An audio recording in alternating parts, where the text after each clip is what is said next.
Hey, it's Kelly with Two Broads Talking Politics. Just a quick reminder that Monday we're once again doing Meatless Monday. Can't wait for you to join me. If you're already a vegetarian, maybe think about having vegan Mondays. It's a lot of fun. Check out the hashtag Meatless Monday on Twitter and join the conversation with us about recipes and challenges and ideas. Hope to see you there. Meatless Monday, every Monday.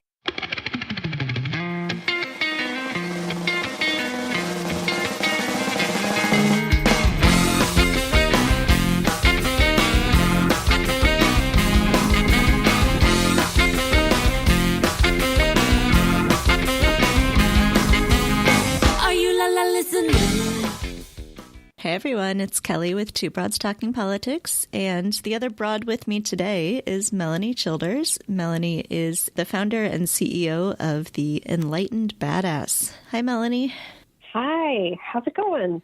Great, how are you? Fantastic. Thank you for having me on. I'm so excited to be here. Yeah, I'm glad we finally got a chance to get you on the podcast. Yeah, me too. So we'll loop back around to what the Enlightened Badass is, or who it is. But first, can you just tell me a little bit about yourself, your background, and how you came to be doing what you're doing? Oh gosh, how much time do we have? So I am a confidence and resilience leadership coach for progressive women, and specifically women who are running for office, but I will work with anyone who is progressive, and I love being a coach and changing people's lives. And the way that I came about it was I got diagnosed with cancer at 34. And it turned my whole world upside down. I kind of lost touch with my body. I lost my breasts. I didn't feel feminine anymore. And I ended up, over time losing jobs, going bankrupt, foreclosing on a house, losing a car. And then over time, I lost my husband too. So I found myself living with a friend with $5,000 in the bank and no job, and living with her was very much a temporary situation, and no car, and trying to figure out what the hell am I going to do with my life, and how do I dig myself out of this hole at the same time.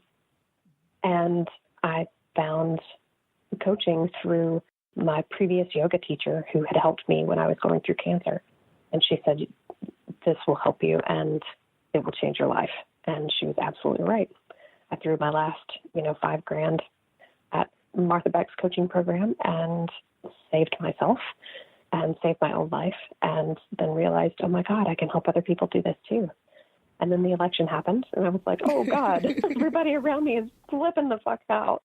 And going through the same feeling, the same trauma feelings that happens when you go through a cancer diagnosis. And I was like, oh, I got this. I can help these people. And so I did. And it really just sort of took off. And I hope folks get elected in November. And it's just been amazing. Yeah, that's fantastic. So then the Enlightened Badass is your company, your coaching company. Yeah. And so I've got to confess that for a long time I've heard people refer to themselves as coaches, and I don't really understand what it means. I think I'm getting a better sense, but I suspect there's a lot of people like me who sort of hear this word and don't know so much what it means. So can you talk a little bit about what that actually means, what it means on sort of a, individual basis with another person, what sorts of things you're doing with them? Sure, absolutely. So to me, I've been through many, many years of therapy, and it felt like we were just so focused on the past and processing the past that I was never working toward creating the future. So therapy is to get you well, and coaching is to help you start reaching your goals and creating the next best version of yourself that you want to be. And so the work that I do with women, I just got off of a call with a client about half an hour ago. And we worked on a variety of different things. Some of it was very specific, like task and organization and delegation type things for her business. And then the other piece was like this much bigger picture of how do you want to feel every day in your office? Where do you want to take this business? How are you going to make decisions so that you create that result right now? So it's like, how do you decide ahead of time that you're going to be the person who shows up next year having everything that you want? And then how do you start making those decisions right now and taking action right now from that place as if it were already true, so that you make it a self-fulfilling prophecy? And it absolutely changes their perspective on everything. And that changes the way that they show up, which changes their whole lives. So it's not just about, let's talk about how you want to show up for your business or your campaign or your activism. But doing that one shift in that one area changes their relationships, changes their money situations. Like literally every single person that I work with then starts making more money no matter what they're doing. It's fascinating how that works. It changes their relationships with their kids, their relationships with their romantic partners, their relationships with their coworkers or colleagues. It changes the way that they lead. It changes the way, literally, that they do everything. It's amazing. It blows my mind every day. And so you said you were on a call. Is a lot of your coaching work then over the phone? Yeah, I do over the phone mostly, but I also do video calls like by Zoom, Skype, that kind of thing. And I do 1-hour sessions. Today was a half-day session, so it was 4 straight hours of mind-blowing work.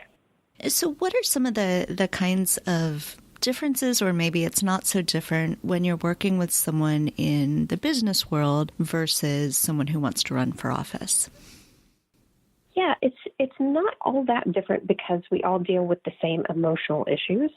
And so a lot of what we're working with is getting very granular on what are the thoughts that you're having that are creating the feelings that are keeping you stuck, that you're taking action from, that are creating your results. And so if, for instance, I'm working with a candidate who's struggling to raise money, and that is almost always the case with candidates that I have noticed, is that they have this thought, this feels salesy, this feels gross, I hate asking people for money, why would anybody give me money? And they come at it, at their calls from that space, which makes it very hard for them to make money because people pick up on your energy, and they pick up, if you're not feeling confident, they can pick up on it, right? And so what I help them do is shift to, I'm really amazing. The work that I'm going to do when I get elected to office is going to change people's lives. This is all of the ways that I'm going to work to change people's lives. This is a good investment. Invest in me. Give me your money.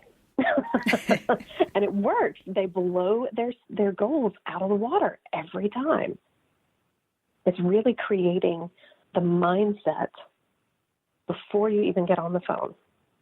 And then we also help, I say we, together, we also work on how do they want to show up as the leader of their campaign so that they're hiring people who feel like the right fit, regardless of what they look like on paper.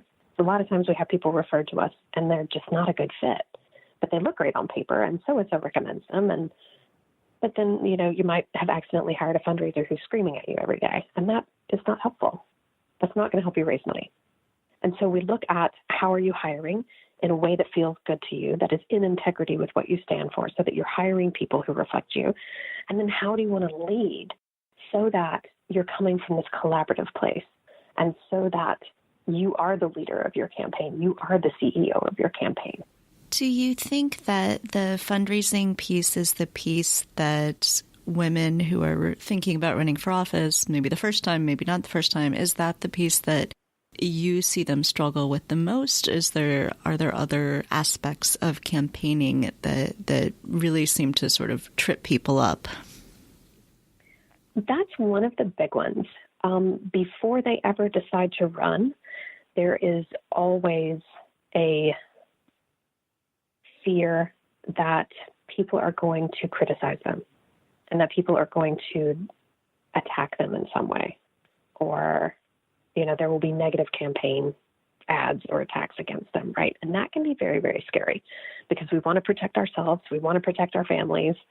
And it can be very, very scary to put yourself and all of your flaws and all of your past and all of the ways in which you are imperfect into the spotlight and basically say, hi, I'm open for critique now. I want to represent you. You're probably going to want to dig into everything I've ever done and use it as a cudgel to beat me with.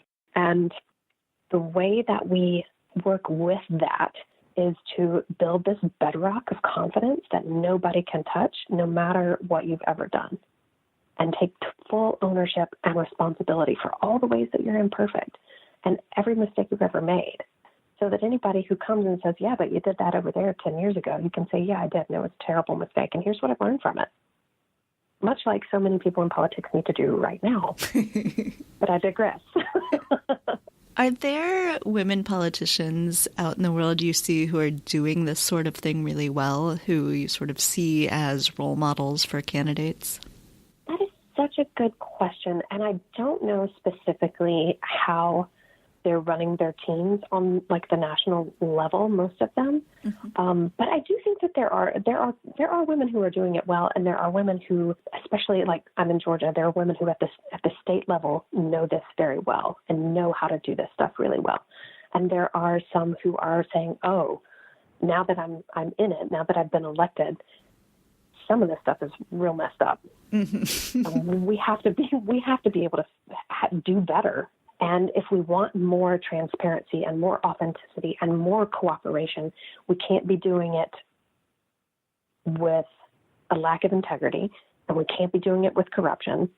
And we have to work together to make the way that politics runs from the inside, whether it's the culture of the campaign itself or the culture of the legislature or the culture of, their individual offices.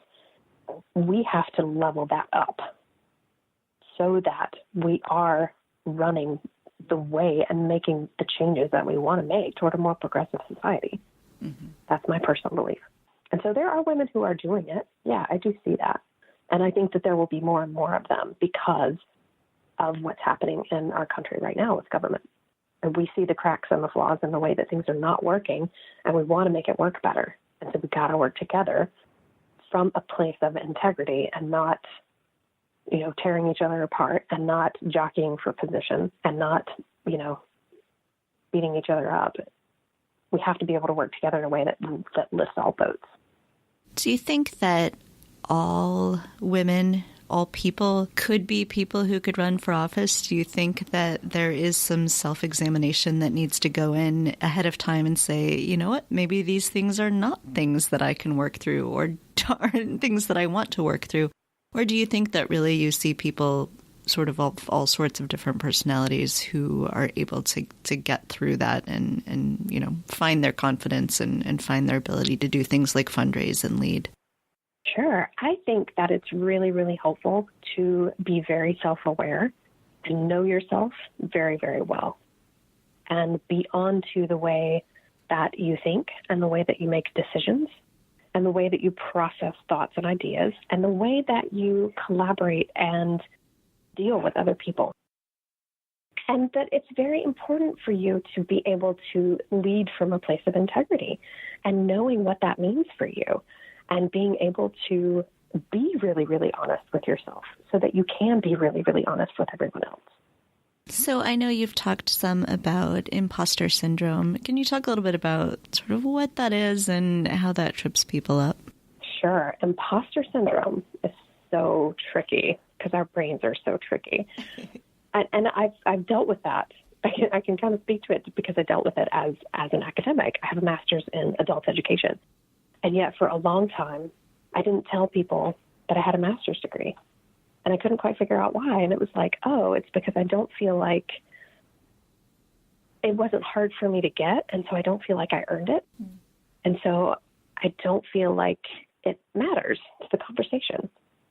And this can show up in so many different ways that we show up in, especially like if it's your first time running for office and you're at events where other people have been in politics for a really long time. And it feels like everybody in the room has status but you. It's very, very easy for us to go, oh my God, I do not belong here. Who the hell do I think I am? What was I thinking? This is insane. This is never going to work. That's like the crux of imposter syndrome. Who do I think I am? Everybody here knows more than me. Holy shit. What am I doing here? And again, I mean, this can show up in academia. The people with the worst imposter syndrome in academia already have their PhDs. Mm-hmm. They've already done all the work and proven, and yet they still don't feel like they're good enough. So it happens the most with the people who are the most high achieving, because we tend to compare and despair, compare to ourselves to everyone else, and then go, oh God, I find myself lacking when it's just not the truth. And so, yeah, this can definitely show up in campaigning, even before you set out to run for office. And the way that it hobbles you is that your brain wants to hold on to this default belief that you're not good enough instead of leveling up to, I absolutely belong here. I make a difference. What I'm doing matters. Some people can do it. Some people really struggle with it. And so you said, it was something that you have struggled with. It seems like you've pushed past it. Do you ever have moments, even as a coach, as someone who's, embraced your self-confidence, do you still have moments that you struggle with it? Sure, of course. Absolutely. Because every circumstance is different. So I might have a lot of confidence as a coach and not so much confidence as a swimmer. I'm not a great swimmer. That scares me sometimes. And so I have to do my own mindset work every single day where I have this notebook that I carry around with me literally everywhere. And I'm constantly like, oh, there's a thought that's holding me back. Let me do some work on that. Oh, there's another one. Oh, that one's causing me to act like an idiot today. So I'm going to work on that one too. So yeah, absolutely. And it fluctuates and it just depends because our brains are tricky and they very much want to keep us in a very safe space. And when you are leveling up, when you're doing something like running for office, your brain is going to freak the hell out because you're doing something, if you've never done it, you're doing something you've never done before and you're putting yourself in the spotlight and asking people for money and votes. And that's terrifying. Mm-hmm. And so what we have to be able to do is say, oh, I see the ways that my brain is trying to keep me safe. I'm going to choose to deal with it in a different way. So I know what it's like on election day, having just interviewed people who are running for office. What is it like on election day for you, having people you've coached who are running for office and you're waiting for results? That's so funny. They're usually so completely slammed that I'm maybe a text, maybe a thought. Yeah. Because, they're at parties but the day after is often the day of, reckoning. Yeah. Did they win or not? And what I try to help them come to is that whether you win or lose can be neutral. You can decide not to make it mean anything about you. You can decide not to make it mean anything negative at all. It just is. And that can be really, really hard for people to grasp. But when you make a situation neutral, it's like you take its power to hurt you away.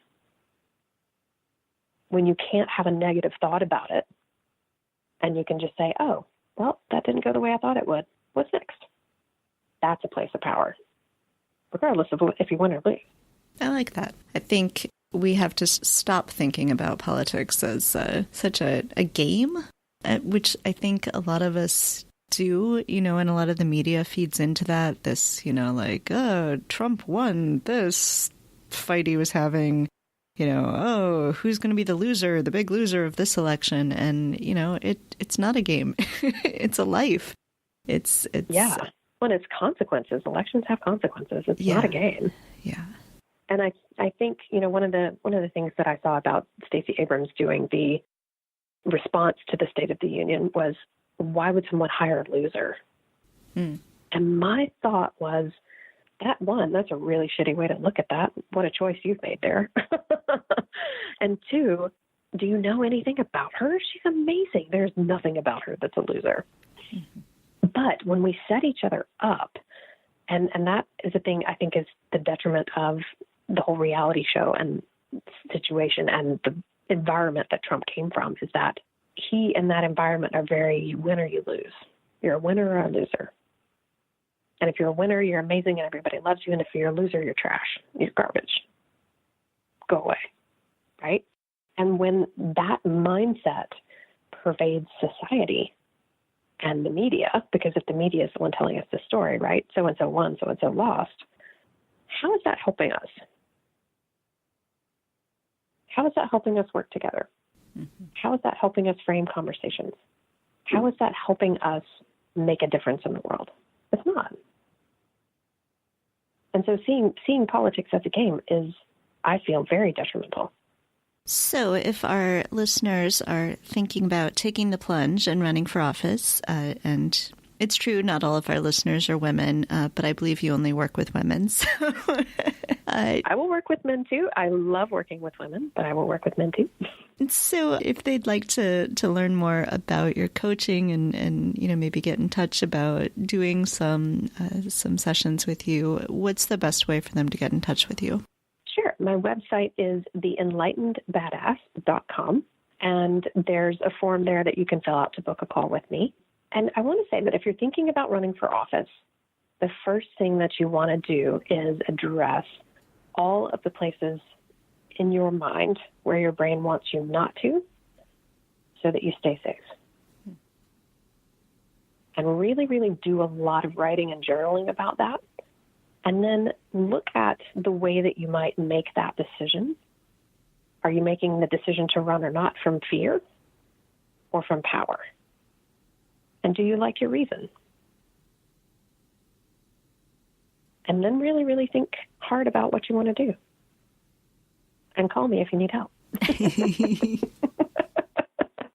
Is there anything else that you want to make sure we talk about? I love that we can have conversations about changing the culture that exists in politics right now. I think that that's so important, and that's sort of my broader mission. Yes, one is to help women run with confidence, but the other is to change the conversation and the way that we run campaigns and the way that we run the government so that we are more transparent and we are more in integrity and we are being very, very honest about where we're coming from and what we're going after, and that we are moving toward a more collaborative way of operating so that there's not any backbiting and there's not any, this jockeying for position that I'm going to take all the credit over here and you're not going to get any even though you did all the work. Like, that's not helpful. Why would we do that? Let's have a better conversation. Let's do it better because we can. There's no reason why we can't. We can create whatever we want. So let's create a system that works better for everybody. I love it. I agree. Let's do it. Awesome. Let's fucking do it. And the first way we do that, of course, is by electing women. By electing more women and getting more women to run for all offices all the way up and down the ballot. So if your first thought is, I want to run for Congress because that's where the most change is made, I beg you to reconsider. That might be a great place for you to be, but it also might be more important for you to be on city council, mm-hmm. or the coroner, or the dog catcher, or the mayor, or on your school board. Get in one of those positions first and try it out and see what difference and what change that you can make there. And then keep moving up, because we need a deep bench of women who are ready to run for anything at any time. But that starts with, go ahead and get elected to something. Go ahead and run for something. And it's fine if it's small. You're still going to make a difference. In fact, you might make more of a difference at the local level because those people need you just as much, if not more. Absolutely. And I think that's definitely something we've heard over and over and we've seen over and over on this podcast. So the next step after you call Melanie is to come on the podcast. Yes, come talk. Let's talk about it. All right. Well, Melanie, thank you so much for joining me. I think this is really great. We have so many people who think about running. I think a lot of people sort of, in the back of their mind, especially the kind of people who would listen to a political podcast, think I'd be really good at that job, but I don't know if I'd be really good at running. And so, I think it's really important for people to think about the level of self-confidence that they have and the kind of confidence that they need and really should find within themselves, no matter what it is that they want to do. Yeah, totally agreed. And I really think that managing your mindset is the very first step before you even throw your hat in the ring. Because if you show up from the mindset of, I'm scared to do this, everyone's going to see you're terrified. And you're going to make decisions from fear. And you're not going to show up in your full power and ownership, and you're less likely to get elected. So work on that shit first. Now. All right. Well, thank you very much. And I hope everybody has a great weekend and joins us for Meatless Monday on Monday. Thank you, Kelly. It's been a pleasure. Yeah, you too. Are you going to join me for Meatless Monday? Ooh, I'm not opposed. Absolutely. Sure. All right. Commitment. It's on recording. It's on. We're doing it. Thanks for listening to Two Broads Talking Politics. Our theme song is called Are You Listening? Off of the album Elephant Shaped Trees by the band Immunuri, and we're using it with permission of the band. Our logo and other original artwork is by Matthew Weflin and was created for use by this podcast.